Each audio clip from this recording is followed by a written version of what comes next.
Hello friends, എല്ലാവർക്കും സുഖമാണല്ലോ അല്ലേ? കഴിഞ്ഞ AWS സർവീസ് വോട്ടിങ്ങിൽ ഫസ്റ്റ് വന്ന AWS ലാംഡയാണ്. സോ നമ്മൾ AWS ലാംഡയ്ക്ക് വേണ്ടിയിട്ട് നിങ്ങൾ ആവശ്യപ്പെട്ടതുപോലെ സെപ്പറേറ്റ് ആയിട്ടൊരു ഡീറ്റെയിൽഡ് വീഡിയോ ഇപ്പോൾ ചെയ്യാൻ പോവുകയാണ്. ഓക്കെ, സോ ഈ ഒരു വീഡിയോയിൽ AWS ലാംഡ എന്താണെന്നും ഈ AWS ലാംഡ എങ്ങനെയാണ് വർക്ക് ചെയ്യുന്നതെന്നും അതിൻ്റെ പ്രാക്ടിക്കൽ യൂസസും നമ്മളൊരു ഡെമോയോടുകൂടി എല്ലാം എക്സ്പ്ലെയിൻ ചെയ്ത് പറഞ്ഞു തരുന്നതായിരിക്കും. മുന്നോട്ട് പോകുന്നതിന് മുമ്പ് നിങ്ങൾക്ക് AWSനെ പറ്റി ഏതെങ്കിലും ഒരു സർവീസിനെ പറ്റി ഡീറ്റെയിൽ ആയിട്ട് പഠിക്കാൻ താല്പര്യമുണ്ടെങ്കിൽ, അതിനെപ്പറ്റി നമ്മളൊരു വീഡിയോ ചെയ്യണമെന്ന് നിങ്ങൾ ആഗ്രഹിക്കുന്നുണ്ടെങ്കിൽ ഈ വീഡിയോയുടെ താഴെ കമൻറ്റ് ചെയ്ത് പറയുക. ആ ഒരു കമൻറ്റിൻ്റെ ഫോർമാറ്റ് എന്ന് പറയുന്നത് AWS സ്പേസ് നിങ്ങൾക്കറിയാൻ താല്പര്യമുള്ള സർവീസിൻ്റെ നെയിം സ്പേസ് നിങ്ങൾക്കറിയേണ്ടത് എന്താണോ അത്. അങ്ങനെ ആ ഒരു ഫോർമാറ്റിൽ ഈ വീഡിയോയുടെ താഴെ കമൻറ്റ് ചെയ്ത് നമ്മളെ അറിയിക്കുക. ഏറ്റവും കൂടുതൽ ആൾക്കാർ ആവശ്യപ്പെട്ടത് ഏത് സർവീസാണോ ആ സർവീസിന് വേണ്ടിയിട്ട് നമ്മൾ ഒരു സെപ്പറേറ്റ് ഡെഡിക്കേറ്റഡ് ആയിട്ടുള്ള വീഡിയോ ചെയ്യുന്നതായിരിക്കും. സോ ഈ വീഡിയോയുടെ താഴെ കമൻറ്റ് ചെയ്യാൻ മറക്കണ്ട. ഇനിയും ഇതുപോലത്തെ വീഡിയോസാണ് നമ്മുടെ ചാനൽ സബ്സ്ക്രൈബ് ചെയ്യാനും മറക്കണ്ട. അതുപോലെ തന്നെ ഈ വീഡിയോ യൂസ്ഫുൾ ആയിട്ട് തോന്നുകയാണെങ്കിൽ ഈ വീഡിയോ ലൈക്ക് ചെയ്യാനും മറക്കണ്ട. സോ നമുക്ക് വീഡിയോയിലേക്ക് കിടക്കാം. സോ നമ്മളെപ്പോഴും ചെയ്യുന്ന പോലെ തന്നെ ഒരു എക്സാമ്പിളോടുകൂടി നമുക്ക് ലാംഡയിലേക്ക് കിടക്കാം. ഓക്കെ, സോ ബേസിക്കലി നിങ്ങളൊരു കമ്പനി സ്റ്റാർട്ട് ചെയ്യുകയാണെന്ന് വെച്ചോളൂ. ആ കമ്പനിയുടെ പ്രൊമോഷന് വേണ്ടിയിട്ട് ഒരുപാട് സോഷ്യൽ മീഡിയ പ്ലാറ്റ്ഫോമുകളിൽ അക്കൗണ്ടുകൾ ഉണ്ടാകും അല്ലേ? അതുപോലെ തന്നെ നിങ്ങളുടെ കമ്പനി വെബ്സൈറ്റിൽ ഒരു ബ്ലോഗ് കാണും. ചിലപ്പോൾ ഈ ന്യൂസൊക്കെ പബ്ലിഷ് ചെയ്യാൻ വേണ്ടിയിട്ട് അതിന് വേണ്ടിയിട്ട് ഡെഡിക്കേറ്റഡ് ആയിട്ടുള്ള ന്യൂസ് ആർട്ടിക്കിൾസ് പബ്ലിഷ് ചെയ്യാൻ വേണ്ടിയിട്ടുള്ള ഓരോ പേജസ് കാണും. നിങ്ങളുടെ ന്യൂസ് പേജിൽ അല്ലെങ്കിൽ ബ്ലോഗിൽ ഓരോ പോസ്റ്റ് ഇടുമ്പോഴും ആ പോസ്റ്റിനെ നമ്മൾ സോഷ്യൽ മീഡിയ അക്കൗണ്ടുകൾ വഴി പ്രൊമോട്ട് ചെയ്യുകയാണെങ്കിൽ നിങ്ങളുടെ ബ്ലോഗിനും ന്യൂസിനും നിങ്ങളുടെ വെബ്സൈറ്റിനും കുറച്ചുകൂടെ റീച്ച് കിട്ടും അല്ലേ? സാധാരണ എല്ലാ കമ്പനികളും ചെയ്യുന്നൊരു കാര്യം അതാണ്. പക്ഷേ ഡെയിലി 3-4 പോസ്റ്റുകൾ അല്ലെങ്കിൽ ന്യൂസ് ആർട്ടിക്കിൾസ് ഇടുന്ന സമയത്ത് അതിന് ഒന്നൊന്നായിട്ട് സോഷ്യൽ മീഡിയ അക്കൗണ്ടുകളിൽ കൊണ്ട് പേസ്റ്റ് ചെയ്യുക എന്ന് പറയുന്നത് പാടാണല്ലോ, അത് അഡീഷണൽ ടാസ്ക്കാണ്. പക്ഷേ നമുക്ക് വേണമെങ്കിൽ ആ ഒരു ടാസ്കിനെ ഓട്ടോമേറ്റ് ചെയ്യാൻ പറ്റും. ഇത് ഓട്ടോമേറ്റ് ചെയ്യാനുള്ള ഒരു വഴി എന്ന് പറയുന്നത് നിങ്ങൾ പോസ്റ്റ് പബ്ലിഷ് ചെയ്യുന്ന സമയത്ത് ഒരു സ്ക്രിപ്റ്റ് റൺ ചെയ്യും. ആ ഒരു സ്ക്രിപ്റ്റ് നിങ്ങളുടെ പോസ്റ്റിൻ്റെ ഹെഡിങ്ങും ഫീച്ചേർഡ് ഇമേജും അതിൻ്റെ ഡിസ്ക്രിപ്ഷനും എടുത്തിട്ട് ആ ഇമേജും ഡിസ്ക്രിപ്ഷനും എല്ലാം സോഷ്യൽ മീഡിയ, ഇപ്പോൾ ഇൻസ്റ്റാഗ്രാം ആണെങ്കിലും ഫേസ്ബുക്ക് ആണെങ്കിലും പിൻട്രസ്റ്റ് ആണെങ്കിലും ആ ഇമേജിനെ പോസ്റ്റ് ചെയ്ത് വെബ്സൈറ്റിൻ്റെ URL വെച്ചിട്ട് സോഷ്യൽ മീഡിയ അക്കൗണ്ടിൽ നിന്ന് ആൾക്കാരെ, നിങ്ങളുടെ ഫോളോവേഴ്സിനെ ഈ ബ്ലോഗിലോട്ട് അല്ലെങ്കിൽ ന്യൂസ് ആർട്ടിക്കിളിലേക്ക് കൊണ്ടുവരാൻ പറ്റുമല്ലേ? അപ്പോൾ ഈ ഒരു സ്ക്രിപ്റ്റിന് ഇത്രയും കാര്യങ്ങൾ ചെയ്യാൻ പറ്റുമല്ലേ? പക്ഷേ ക്വസ്റ്റ്യൻ എന്ന് പറയുന്നത് ഈ ഒരു സ്ക്രിപ്റ്റ് എവിടെ റൺ ചെയ്യും? ഈ ഒരു സ്ക്രിപ്റ്റ് വേണമെങ്കിൽ ഒരു EC2 ഇൻസ്റ്റൻസിനകത്ത് കൊണ്ടിട്ട് അത് റൺ ആയിക്കോളും.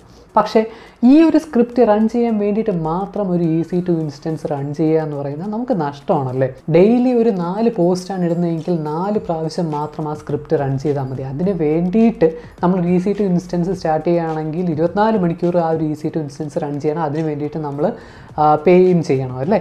ഇങ്ങനെ വരുന്ന സിറ്റുവേഷൻസിൽ ഇങ്ങനെയുള്ള സ്ക്രിപ്റ്റുകൾ ഹോസ്റ്റ് ചെയ്യാൻ വേണ്ടിയിട്ട് നമ്മൾ മാനേജ് ചെയ്യുന്ന EC2 ഇൻസ്റ്റൻസ് പോലൊരു സെർവർ ഇല്ലാതെ തന്നെ ഈ സ്ക്രിപ്റ്റുകൾ ഹോസ്റ്റ് ചെയ്യാനും നമ്മുടെ ആവശ്യത്തിനനുസരിച്ച് റൺ ചെയ്യാനും വേണ്ടിയിട്ടുള്ള ഒരു സർവീസാണ് AWS ലാംഡ എന്ന് പറയുന്ന സർവീസ്. സോ ഇതിനെയാണ് സെർവർലെസ് കമ്പ്യൂട്ടിംഗ് എന്ന് പറയുന്നത്. എന്ന് വെച്ചാൽ ഈ ഒരു സ്ക്രിപ്റ്റ് റൺ ചെയ്യാൻ വേണ്ടിയിട്ട് ഒരു സെർവറിൻ്റെ ആവശ്യമില്ല. സെർവർ ആവശ്യമുണ്ട്, സെർവർ ആവശ്യമില്ലാതെ നമുക്കൊരു സ്ക്രിപ്റ്റ് റൺ ചെയ്യാൻ പറ്റത്തില്ല. പക്ഷേ ആ ഒരു സെർവർ നമ്മൾ മാനേജ് ചെയ്യേണ്ട ആവശ്യമില്ല, നമ്മൾ അതിനെപ്പറ്റി അന്വേഷിക്കേണ്ട കാര്യമേ ഇല്ല.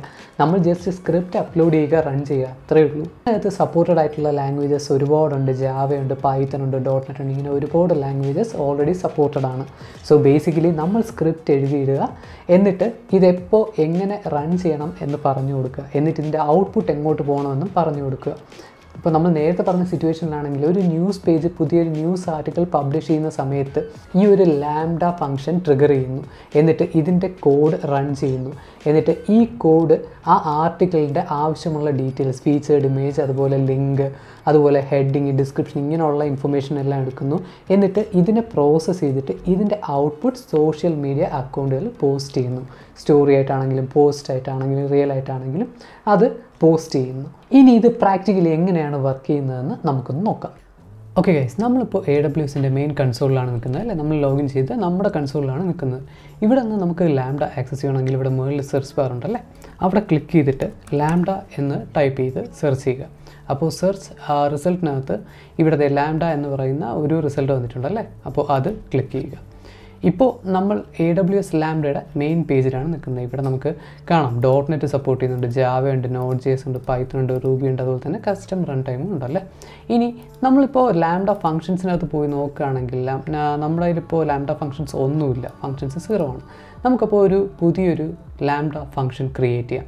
അതിന് വേണ്ടിയിട്ട് ഇവിടെ ടോപ്പ് റൈറ്റിലായിട്ട് ക്രിയേറ്റ് ഫംഗ്ഷൻ എന്ന് പറയുന്ന ഒരു ബട്ടൺ ഉണ്ടല്ലേ, അത് നമുക്ക് ക്ലിക്ക് ചെയ്യാം. എന്നിട്ട് ഇവിടെ നമുക്ക് മുകളിൽ നോക്കിയാൽ അറിയാം പല പല ടെംപ്ലേറ്റ്സ് ഓൾറെഡി അവൈലബിൾ ആണല്ലേ, പല പല ബ്ലൂ പ്രിൻറ്റ് അവൈലബിൾ ആണ്, അതുപോലെ തന്നെ ഇമേജ് അവൈലബിൾ ആണ്, അതുപോലെ തന്നെ സെർവർലെസ് ആപ്പ് റെപ്പോസിറ്ററി അവൈലബിൾ ആണ്.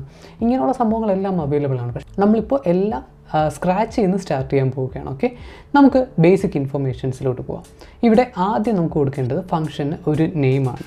അപ്പോൾ ഇവിടെ നമുക്ക് റൂട്ട് സെറ്റ് ഡെമോ എന്ന് നമുക്ക് ഈ ഒരു ലാംഡ ഫംഗ്ഷന് പേര് കൊടുക്കാം. ഇനി ഇതിൻ്റെ താഴെ റൺ ടൈം എന്ന് പറയുന്ന ഒരു ഓപ്ഷൻ ഉണ്ടല്ലേ, ഇവിടെ നമുക്ക് ഏത് ലാംഗ്വേജ് ഏത് വേർഷൻ വേണമെന്നാണ് പറഞ്ഞു കൊടുക്കേണ്ടത്. ഇവിടെ നമുക്ക് നോക്കിയാൽ അറിയാം ലേറ്റസ്റ്റ് വേർഷൻസ് നോക്കുകയാണെങ്കിൽ .NET 8 ഉണ്ട്, അതുപോലെ തന്നെ ജാവ 21 ഉണ്ട്, Node.js 20x ഉണ്ട്, അതുപോലെ തന്നെ പൈത്തൺ 3.12 ഉണ്ട്, അതുപോലെ തന്നെ റൂബി 3.3 ഉണ്ട്. നമ്മൾ ഇപ്പോൾ പൈത്തൺ 3.12 ആയിരിക്കും സെലക്ട് ചെയ്യാൻ പോകുന്നത്. ഇനി നിങ്ങൾക്ക് ഇതിൻ്റെ പഴയ വേർഷൻ വേണമെങ്കിൽ ഇവിടുത്തെ താഴെ അതർ സപ്പോർട്ടഡ് എന്ന് പറഞ്ഞിട്ട് താഴെ പഴയ വേർഷൻസ്, ഈ ലാംഡ സപ്പോർട്ട് ചെയ്യുന്ന പഴയ വേർഷൻസ് അവൈലബിൾ ആണ്. നമുക്കിപ്പോൾ പൈത്തൺ 3.12 സെലക്ട് ചെയ്യാം. എന്നിട്ട് ആർക്കിടെക്ചറും സെലക്ട് ചെയ്യാം. നമുക്ക് ഇപ്പോൾ ഈ ഒരു ഡെമോ പർപ്പസിന് ആയതുകൊണ്ട് x86/64 എന്ന് പറയുന്ന ആ ഒരു ആർക്കിടെക്ചർ നമുക്ക് സെലക്ട് ചെയ്യാം. ഇനി നമ്മൾ പറയാൻ പോകുന്ന ഇച്ചിരി ഇമ്പോർട്ടൻ്റ് ആയിട്ടുള്ള ഒരു കാര്യമാണ് പെർമിഷൻസ്. നമ്മളൊരു ലാംഡ ഉണ്ടാക്കുമ്പോൾ ആ ഒരു ലാംഡ ഒരു റോളുമായിട്ട് അറ്റാച്ച്ഡ് ആയിരിക്കും. ബേസിക്കലി റോൾ എന്താണെന്ന് വെച്ചാൽ AWSനകത്തുള്ള സർവീസിനെ വേറെ സർവീസുമായിട്ട് ഇൻറ്ററാക്ട് ചെയ്യാൻ വേണ്ടിയിട്ടുള്ള പെർമിഷൻസ് ഉള്ള ഒരു എൻറ്റിറ്റിയാണ് റോൾ എന്ന് പറയുന്നത്. നമ്മൾ തൊട്ട് മുന്നത്തെ വീഡിയോയിലെല്ലാം ഡീറ്റെയിൽഡ് ആയിട്ട് പറഞ്ഞിട്ടുണ്ട് റോളിനെ പറ്റി. സോ നിങ്ങൾക്ക് സംശയം ഉണ്ടെങ്കിൽ അത് കണ്ടിട്ട് ഇതിലേക്ക് വരിക. ഡീഫോൾട്ടായിട്ട് നമ്മളൊരു ലാംഡ ക്രിയേറ്റ് ചെയ്യുന്ന സമയത്ത് ഇത് ഓട്ടോമാറ്റിക്കായിട്ട് ഒരു റോള് ക്രിയേറ്റ് ചെയ്തിട്ട് ഈ ഒരു ലാംഡയുമായിട്ട് അറ്റാച്ച്ഡ് ആവും. ഈ ഒരു ഡീഫോൾട്ടായിട്ടുള്ള റോളിന് ഒരൊറ്റ പെർമിഷൻ മാത്രമേ കാണത്തുള്ളൂ.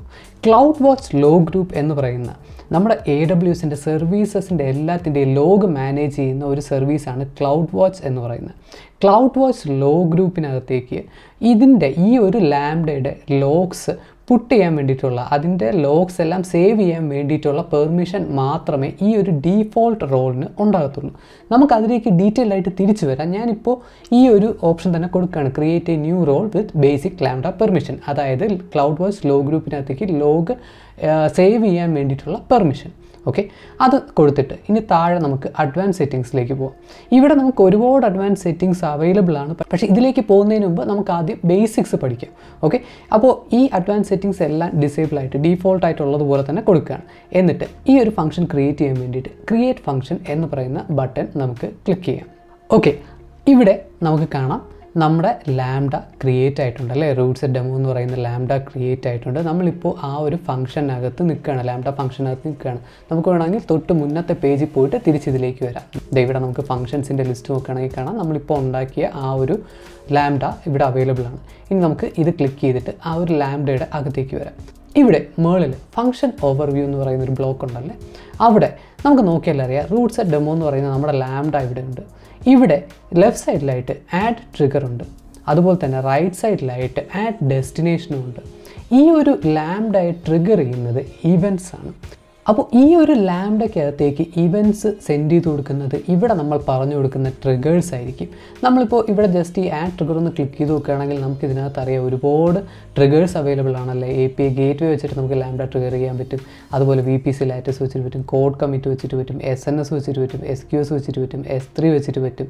ഇങ്ങനെ ഒരുപാട് സർവീസസ് വെച്ചിട്ട് ആ സർവീസസ് ട്രിഗർ ചെയ്യുന്ന ഈവൻറ്റ്സ് വെച്ചിട്ട് അല്ലെങ്കിൽ ആ സർവീസസിനകത്തുള്ള ഈവൻറ്റ്സ് വെച്ചിട്ട് നമുക്ക് നമ്മുടെ ലാംഡയെ ട്രിഗർ ചെയ്യാൻ പറ്റും. ഓക്കെ, തൽക്കാലം ഞാനിവിടെ ക്യാൻസൽ ക്ലിക്ക് ചെയ്യുകയാണ്. ഓക്കെ, ഇനി ഇതിൻ്റെ താഴെ നമുക്ക് നോക്കിയാൽ അറിയാം കോഡ് ടെസ്റ്റ്, മോണിറ്റർ കോൺഫിഗറേഷൻ, ഏലിയാസസ്, അതുപോലെ വേർഷൻസും ഉണ്ടല്ലേ.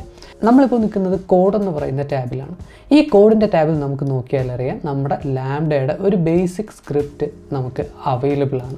ഇതിനകത്ത് നമ്മൾ JSON എന്ന് പറയുന്ന ഒരു ലൈബ്രറി ഇമ്പോർട്ട് ചെയ്യുന്നുണ്ട്. പിന്നെ ഒരു മെത്തേഡും ഉണ്ടല്ലേ, ലാംഡ ഹാൻഡ്ലർ എന്ന് പറയുന്ന ഒരു മെത്തേഡും ഉണ്ട്. ഈ ലാംഡ ഹാൻഡ്ലർ എന്ന് പറയുന്ന മെത്തേഡായിരിക്കും എപ്പോഴും ലാംഡ ട്രിഗർ ചെയ്യുന്ന സമയത്ത് ആദ്യം റൺ ആവുന്നത്. ഇനി നമുക്ക് നോക്കിയാൽ അറിയാം ലാംഡ ഹാൻഡ്ലറിനകത്ത് 2 പാരാമീറ്റർ ഉണ്ടല്ലേ, ഇവൻ്റ് എന്ന് പറയുന്ന പാരാമീറ്റർ ഉണ്ട്, കോണ്ടെക്സ്റ്റ് എന്ന് പറയുന്ന പാരാമീറ്റർ ഉണ്ട്. ഇവൻറ്റ് എന്ന് പറയുന്ന പാരാമീറ്ററിനകത്ത് നമ്മൾ ഈ ഒരു ലാംഡ ട്രിഗർ ചെയ്ത ഇവൻറ്റിനെ പറ്റിയുള്ള എല്ലാ ഇൻഫർമേഷനും ഉണ്ടാവും. ഓക്കെ, പിന്നെ കോണ്ടെക്സ്റ്റ് എന്ന് പറയുന്ന നമ്മൾ സാധാരണ യൂസ് ചെയ്യാറില്ല, നമ്മൾ സാധാരണ യൂസ് ചെയ്യുന്ന ഇവൻറ്റ് എന്ന് പറയുന്ന പാരാമീറ്ററാണ്. കോണ്ടെക്സ്റ്റ് എന്ന് പറയുന്ന പാരാമീറ്ററിനകത്ത് ഈ ഒരു ലാംഡ റൺ ടൈമിനെ പറ്റിയുള്ള കൂടുതൽ ഇൻഫർമേഷൻസ് ആയിരിക്കും അവൈലബിൾ ആയിട്ടുള്ളത്. സോ ഇവിടെ ഇവൻറ്റ് എന്താണെന്ന് മനസ്സിലാക്കുക, അതുപോലെ തന്നെ ലാംഡ ഹാൻഡ്ലറിൻ്റെ ഫംഗ്ഷൻ എന്താണെന്ന് മനസ്സിലാക്കുക. ഓക്കെ, ഇവൻ്റ് എന്ന് പറയുന്നത് ഈ ഒരു ലാംഡയെ ട്രിഗർ ചെയ്യുന്ന ആ ഒരു ഇൻഫർമേഷനാണ് ഇവൻ്റ് എന്ന് പറയുന്നത്.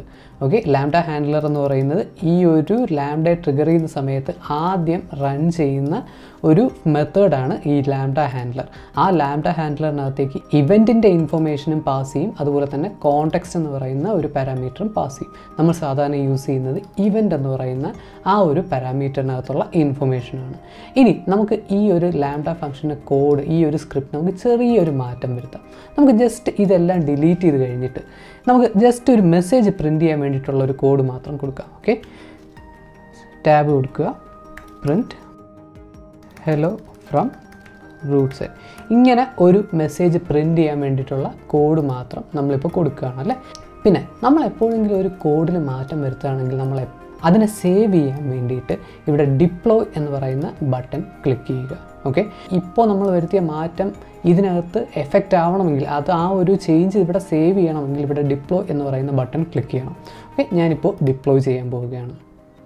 ഓക്കെ, ഇനി നമുക്കിതിനെ ട്രിഗർ ചെയ്യണമെങ്കിൽ ഇവിടെ നമ്മൾ നേരത്തെ പറഞ്ഞ പോലെ തന്നെ ഈ ആഡ് ട്രിഗറിനകത്ത് നമ്മളൊരു ട്രിഗർ പറഞ്ഞു കൊടുത്തിട്ട്, ഒരു സർവീസ് പറഞ്ഞു കൊടുത്തിട്ട് അതിൽ നിന്നും ഒരു ഈവൻറ്റിനെ വെച്ചിട്ട് നമുക്ക് ഈ ഒരു ലാംഡ ട്രിഗർ ചെയ്യാൻ പറ്റും. പക്ഷേ അതിന് മുമ്പ് നമ്മൾ ഇതിനകത്തൊരു മാറ്റം വരുത്തിയായിരുന്നു അല്ലേ. അപ്പോൾ അതിനകത്ത് സിൻടാക്സ് എറർ ഉണ്ടോ, ഇത് പ്രോപ്പറായിട്ടാണോ റൺ ചെയ്യുന്നത്, നമുക്കൊന്ന് ടെസ്റ്റ് ചെയ്ത് നോക്കാം. അതിന് വേണ്ടിയിട്ട് ഇവിടെ മുകളിൽ ടെസ്റ്റ് എന്ന് പറയുന്നൊരു ബട്ടൺ കണ്ടില്ലായിരുന്നോ, അതിൽ ഈ ഒരു ഡൗൺ ആരോ ക്ലിക്ക് ചെയ്യുക, എന്നിട്ട് കോൺഫിഗർ ടെസ്റ്റ് ഇവൻറ്റ്. നമ്മൾ നേരത്തെ പറഞ്ഞായിരുന്നു ഇവൻറ്റ്സ് വെച്ചിട്ടാണ് നമ്മൾ ഈ ഒരു ലാംഡയെ ട്രിഗർ ചെയ്യുന്നത്. സോ അതിന് വേണ്ടിയിട്ട് നമ്മളിപ്പോൾ ഇതിനെ ടെസ്റ്റ് ചെയ്യാൻ വേണ്ടിയിട്ട് ഒരു ടെസ്റ്റ് ഇവൻറ്റ് ഉണ്ടാക്കാൻ പോവുകയാണ്. അതിന് കോൺഫിഗർ ടെസ്റ്റ് ഇവൻറ്റ് എന്ന് പറയുന്ന ആ ഒരു ബട്ടൺ ക്ലിക്ക് ചെയ്യുക. സോ ഇവിടെ നമ്മൾ ഇവൻറ്റിന് ഒരു പേര് കൊടുക്കുക, ടെസ്റ്റ്. എന്നിട്ട് ഇവിടെ ഒരു JSON എന്തെങ്കിലും ഒരു ഇവൻറ്റ് ഇൻഫർമേഷൻ കൊടുക്കുക. തൽക്കാലത്തേക്ക് എന്ന് പറയുന്ന ഇൻഫർമേഷൻ ഒരു ഇവൻ്റായിട്ട് നമുക്ക് കോൺഫിഗർ ചെയ്ത് കൊടുക്കാം. എന്നിട്ട് നമ്മളിവിടെ സേവ് കൊടുക്കുക. ഇനി നമ്മൾ തൊട്ട് മുന്നേ കോൺഫിഗർ ചെയ്ത ടെസ്റ്റ് ഇവൻറ്റ് വെച്ചിട്ട് ഈ ഒരു ലാംഡയെ ട്രിഗർ ചെയ്യും. അതിന് ഈ ടെസ്റ്റ് എന്ന് പറയുന്ന ബട്ടൺ ക്ലിക്ക് ചെയ്യുക. ഓക്കെ, ഇവിടെ നമുക്ക് കുറച്ച് ഇൻഫർമേഷൻ അവൈലബിൾ ആണല്ലേ.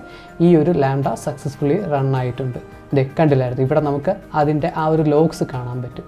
പിന്നെ നമ്മൾ നേരത്തെ പറഞ്ഞായിരുന്നില്ലേ, ക്ലൗഡ് വാച്ച് എന്ന് പറയുന്ന ഒരു സർവീസിനകത്തേക്ക് ഇതിൻ്റെ ലോഗ്സ് എല്ലാം സേവ് ആവും. ആ ഒരു ലോഗ് കാണാൻ വേണ്ടിയിട്ട് ഇവിടെ മോണിറ്റർ എന്ന് പറയുന്ന സെക്ഷനിൽ പോവുക.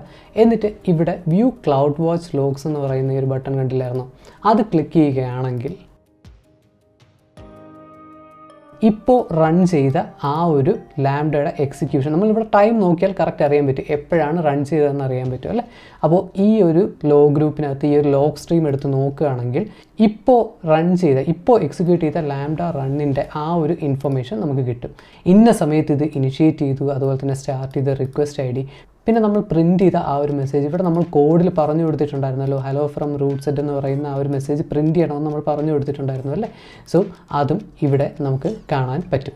സോ ആ ഒരു ലാംഡ എക്സിക്യൂഷനെ പറ്റിയുള്ള എല്ലാ ഡീറ്റെയിൽസും നമുക്ക് ഇവിടെ അറിയാൻ പറ്റും. ഇനി നമുക്ക് ഒരു കാര്യം കൂടി ചെയ്തു നോക്കാം. ഇതിനകത്ത് ചെറിയൊരു മാറ്റം വരുത്താം. ഹലോ ഫ്രം റൂട്ട് സെറ്റ് എന്ന് പ്രിൻറ്റ് ചെയ്യുന്നതിൻ്റെ കൂട്ടത്തിൽ തന്നെ ആ ഒരു ടെസ്റ്റ് ഇവൻറ്റും കൂടെ പ്രിൻറ്റ് ചെയ്യാൻ വേണ്ടിയിട്ടുള്ള ഒരു കോഡ് കൊടുക്കാം. ഇനി ഇതിൻ്റെ താഴെ പ്രിൻറ്റ് അതിന് വേണ്ടിയിട്ട് ഈവൻറ്റ് എന്ന് പറഞ്ഞു കൊടുക്കുക. സോ ബേസിക്കലി ഈ ഒരു ലാംഡ ട്രിഗർ ചെയ്ത ഈവൻറ്റ് എന്താണോ അതും കൂടെ നമ്മളിവിടെ പ്രിൻറ്റ് ചെയ്യുകയാണ്. ഓക്കെ, സോ ഇത് നമ്മൾ ചേഞ്ച് വരുത്തി കഴിഞ്ഞിട്ട് ഡിപ്ലോയ് ചെയ്യുക. നമ്മൾ നേരത്തെ പറഞ്ഞ പോലെ തന്നെ ഡിപ്ലോയ് ചെയ്യുക. ഡിപ്ലോയ് ചെയ്ത് കഴിഞ്ഞിട്ട് നമുക്കൊന്ന് ടെസ്റ്റ് റൺ ചെയ്ത് നോക്കാം. ഓക്കെ, റൺ ചെയ്തു. ഓക്കെ, ഇനി നമുക്ക് ക്ലൗഡ് വോയിസിൽ ഒന്നുകൂടെ ഒന്ന് പോയി നോക്കാം. എന്നിട്ട് ഇവിടെ ഒന്ന് റിഫ്രഷ് ചെയ്യുക. ഇപ്പോൾ നമുക്ക് വേറൊരു ലോഗ് സ്ട്രീം അവൈലബിൾ ആയിരിക്കും. 12:58 റൺ ചെയ്ത ലോഗ് സ്ട്രീം അവൈലബിൾ ആയിരിക്കും. ഇത് നമുക്കൊന്ന് ഓപ്പൺ ചെയ്യാം.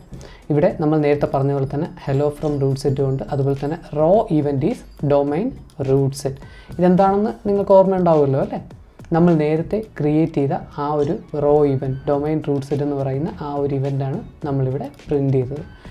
അപ്പോൾ ഈ ലാംഡ എങ്ങനെയാണ് റൺ ചെയ്യുന്നതെന്നും അതിൽ നിന്നും ഇവൻറ്റിനെ നമുക്ക് എങ്ങനെ സെപ്പറേറ്റ് ചെയ്തെടുക്കാമെന്നും ഇവൻറ്റിനകത്തുള്ള ഇൻഫർമേഷൻ എങ്ങനെ പ്രിൻറ്റ് ചെയ്യാമെന്നും ഇങ്ങനെയുള്ള കാര്യങ്ങളെല്ലാം നിങ്ങൾക്ക് ഏകദേശം ഒരു ഐഡിയ കിട്ടിക്കാണുമല്ലോ അല്ലേ.